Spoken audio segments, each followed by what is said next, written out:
So here we have part one of the all crop story. I don't want to say restoration yet because who knows how this will play out.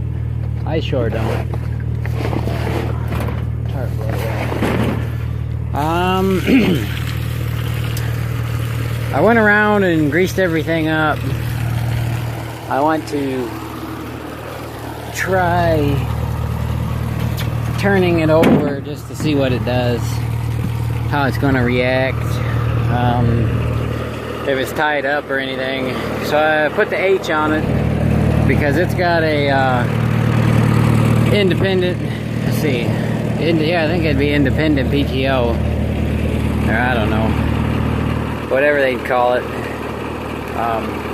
You push the clutch in and it'll stop. I thought it was always independent PTO, but I guess that don't make sense.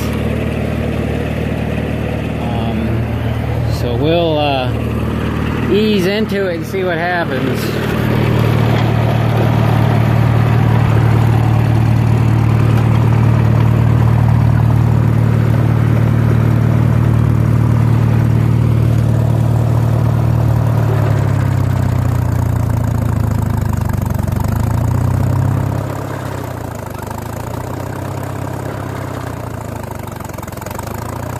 I'm gonna say it's tied up.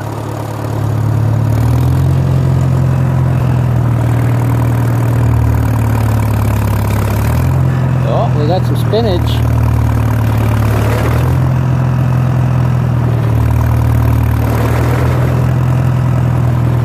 I think the cylinder's tied up though.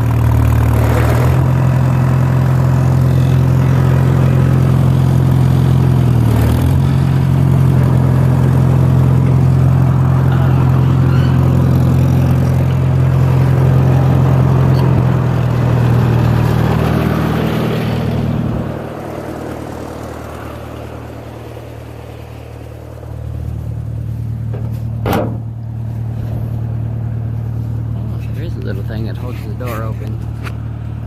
It's probably locked solid though.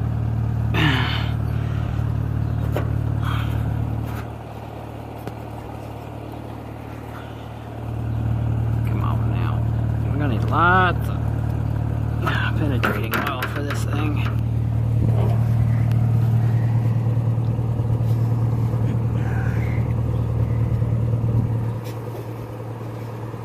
Yeah, I'm gonna say it's locked solid. I might have to get a pry bar and try twisting it. So I shall return. So it's about an hour later and a lot of sweat later. I got the cylinder freed up and I got the auger to work.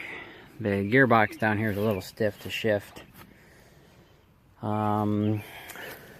Back here, the clean grain auger, which is this right here, it's tied up. The main feed belt here is tied up. So that'll have to come out and get freed up. But I did get it to spin, everything to spin besides the stuff that was locked up. So I realized while working on this, it's going to need a lot of work. So does the Farmall. But if you look down in there, you can't see it. But right at the tip of my finger there's a big hole. So the bottom of the grain bin is going to need redone. It's going to need some work. Lots of work. It probably won't be used this year or next year. But it's a nice thought. Oh, say hello to my little friend. He was hanging out in the grain bin there. So,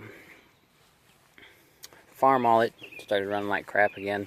I think there's stuff in the carburetor. I'm going to send the carburetor out and have somebody sandblast it and professionally rebuild it. So that way it's one less thing I have to do.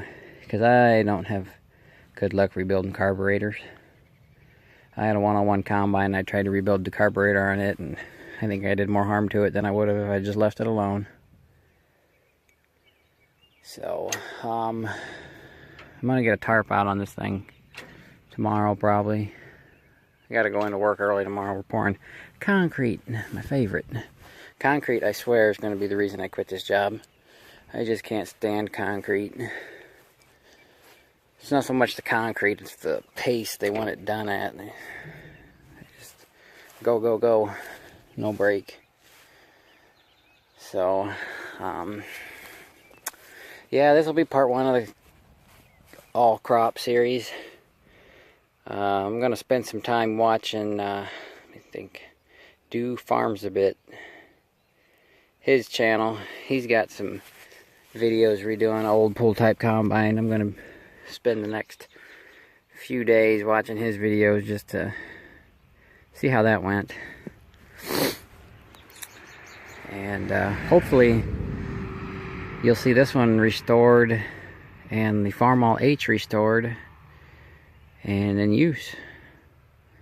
I've always wanted to farm with antique equipment, just I don't know why. I've always wanted to have a collection of old equipment.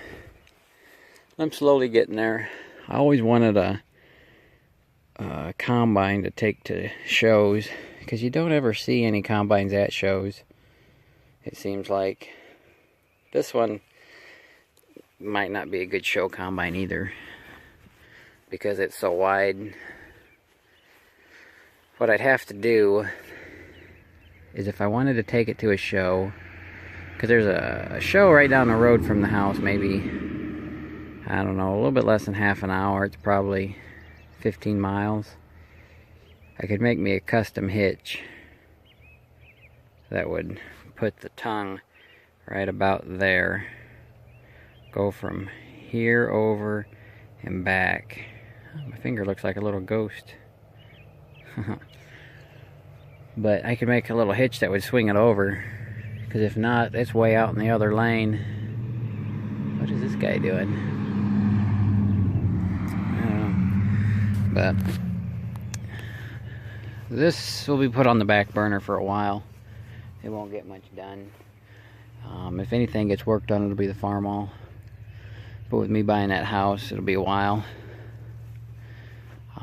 And the Farmall will probably go in the garage at the new house and get worked on, because I'll have room there to work on it and tear it apart and everything. So, and I did buy the manure spreader that guy had where I bought the combine. I've not picked it up. I haven't paid for it either. I verbally told him I'd buy it. I'm gonna give him the money either Wednesday or Thursday. Today's Monday, the 22nd of May. So I get to have a nice, I believe it's a New Idea manure spreader. Really good shape. It'll stay inside when not in use, because it's an immaculate shape for the age, I think anyways. So I'll have a few antique farming implements for the H. I'm unable to buy the 400. The guy that farms our place, he's buying it, I believe. Which, oh well, I'll find another tractor along the lines. I told him, I said, if you ever go to sell it, give me first dibs at it. He's got a Super M he might sell, and maybe down the road pick it up. But anyways, I gotta go inside. It's getting dark and gotta get ready to go to bed. So stay tuned and look out for the next video. Thanks.